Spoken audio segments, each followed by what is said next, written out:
time up for Diddy because karma is finally doing her thing and everything is catching up to him.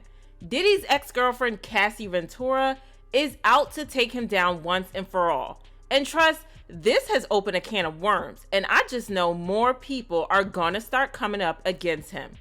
Cassie just filed a lawsuit where she exposed some of the toxic and downright horrific things that Diddy put her through when they were dating.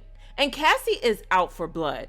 Diddy is panicking and he is accusing Cassie of trying to blackmail him out of millions.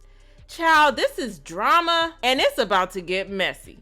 So in the lawsuit, Cassie revealed some really disturbing things. But one of the first things that got me hooked was when she revealed in her lawsuit that the relationship was never mutual from the start because she wasn't interested in Diddy that way. But he used his position of power to manipulate and force her into dating him. Cassie was only 19 and Diddy was 37 when they started dating, soon after he signed her to his label, Bad Boy Records. So not only was he an older, more experienced man, but he also had her entire career in his hands, and he used this to force her into a relationship with him. The crazy thing here is that he was in a relationship with Kim Porter at the time, while Cassie was also in a relationship. But Diddy didn't care, and he eventually managed to scare Cassie's boyfriend off, and then the horrific DV and SA began. To put in context just how horrible and serious the allegations are, the court documents have a trigger warning on the very first page.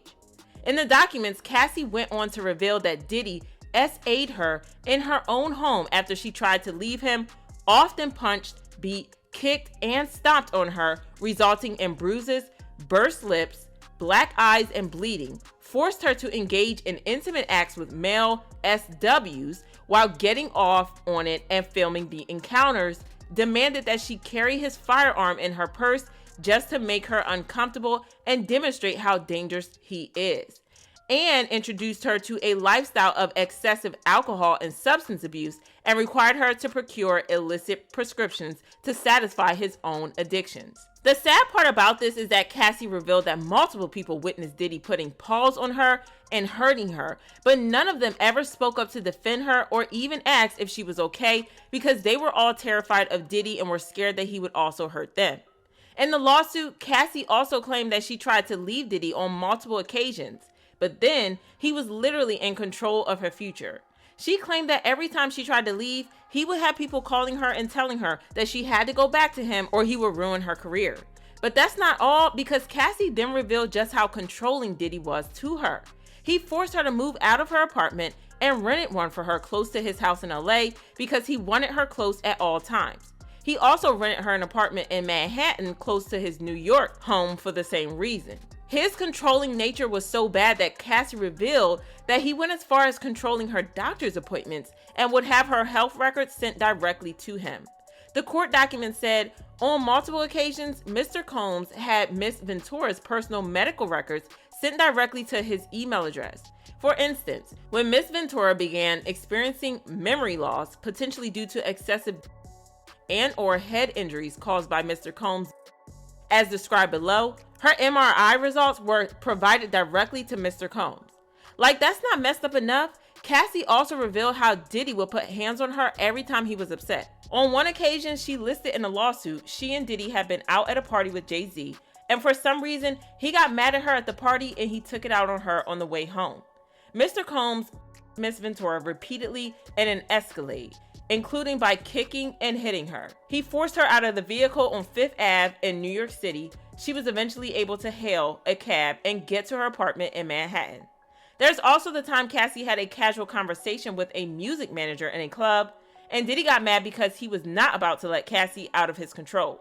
And when they were on the way home, Mr. Combs beat Miss Ventura, pushing her into a corner of the vehicle and stomping on her face. When the car arrived at Mr. Combs' residence, Miss Ventura attempted to run away, but Mr. Combs followed her and proceeded to again kick her in the face. Miss Ventura was bleeding profusely and was ushered into Mr. Combs' home, where she began to throw up from the violent incident. But it gets worse from here, because Cassie then went into great detail about how Diddy would force her to hook up with other men while he watched and got off on watching.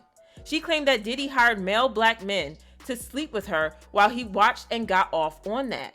She revealed that he used to refer to those encounters as freak-offs or FOs, and he used to call her anytime he wished and forced her to participate in the FOs. He even dragged her out of her 29th birthday party and forced her to engage in one just because he wanted to. He would also give her lots of during the FOs because that was the only way she was able to bring herself to partake in them. The lawsuit said Mr. Combs always supplied Ms. Ventura with copious amounts of before and during the FOs, which allowed her to disassociate during these horrific encounters. It became commonplace to get IV fluids in the days after an FO to recover from the excessive substances pushed upon her. She also claimed that Diddy then forced her to hire the men from escort websites, pick out men with BBCs, and then forced her to perform FOs with the men. He also recorded the FOs and would force her to watch the videos just to remind her that he had something to hold over her head if she ever tried to go to the police or expose him. He also made backups of the videos, so even though she deleted the videos multiple times, he would recover the videos. Like I said, Cassie tried to leave Diddy a couple times, but it was always unsuccessful. According to the lawsuit, she tried to leave Diddy sometime in 2011 and she started dating Kid Cudi. However, one night, Diddy forced her into another FO session and he found emails and texts from Kid Cudi on her phone and he threatened to unalive Kid Cudi. The court documents wrote that Mr. Combs told Ms. Ventura that he was going to blow up Kid Cudi's car and that he wanted to ensure that Kid Cudi was home with his friends when it happened. Around that time, Kid Cudi's car exploded in his driveway. There have been rumors about Diddy being a bad guy for years, but we didn't know that he was this bad because this is a straight up horror story. Well, Cassie finally made up her mind to leave in 2018. Diddy had broken into her apartment, beaten her up, and SA'd her even though she repeatedly begged him not to. This was the last straw for her and she finally managed to break free of his control and manipulation. She went through years of therapy and also struggled with addiction because of the amount of substance and alcohol that Diddy had forced on her in the 10 years that they were together. Well, Cassie finally had the courage to speak up and she filed an explosive lawsuit against him a couple of days ago. She also released a statement saying, "After years in silence and darkness, I am finally ready to tell my story and to speak up on behalf of myself and for the benefit of other women who face violence in their relationships." With the expiration of New York's Adult Survivors Act fast approaching, it became clear that this was an opportunity to speak up about the trauma I have experienced and that I will be recovering from for the rest of my life. Well, Diddy has responded to the allegations via his attorney, who said he vehemently denies these offensive and outrageous allegations. Ms. Ventura's demand of $30 million under the threat of writing a damaging book about their relationship was unequivocally rejected as blatant blackmail.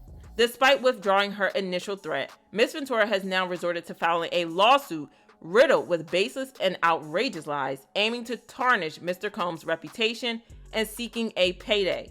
The interesting part about this is that the new details have come to light that expose Diddy for allegedly trying to pay Cassie off. Her lawyers revealed this, saying Mr. Combs offered Ms. Ventura 8 figures to silence her and prevent the filing of this lawsuit. She rejected his efforts and decided to give a voice to all women who suffer in silence. Ms. Ventura should be applauded for her bravery. Well, this is insane. And as expected, fans had a lot to say about this, and they left comments like, "Cassie isn't even the tip of the iceberg when it comes to Diddy's nasty self. I'm praying his male victims have the courage to come forward too. And I'm not just talking about Usher. I feel like surviving Diddy will be worse than R. Kelly." Diddy's reps are trying to go with the Cassie is looking to extort Diddy for money route when he tried to settle for 8 figures and she said no. Also, who would want to expose something like being trafficked and hurt for money? The details are jarring. And if there's confusion on why Cassie rejected the money Diddy offered just to sue him for it, it's because it would have been done as a settlement with another NDA. She wants this stuff on record. Lawsuits are public records. It's civil but can turn criminal based on this case. This is a very unfortunate situation and I'm glad that Cassie is finally speaking up, but I want to know what you guys think about this. Do you think that he's going to go to jail for this? Also, what do you think about him trying to pay Cassie off? Drop your thoughts in the comments below, then check out this next video.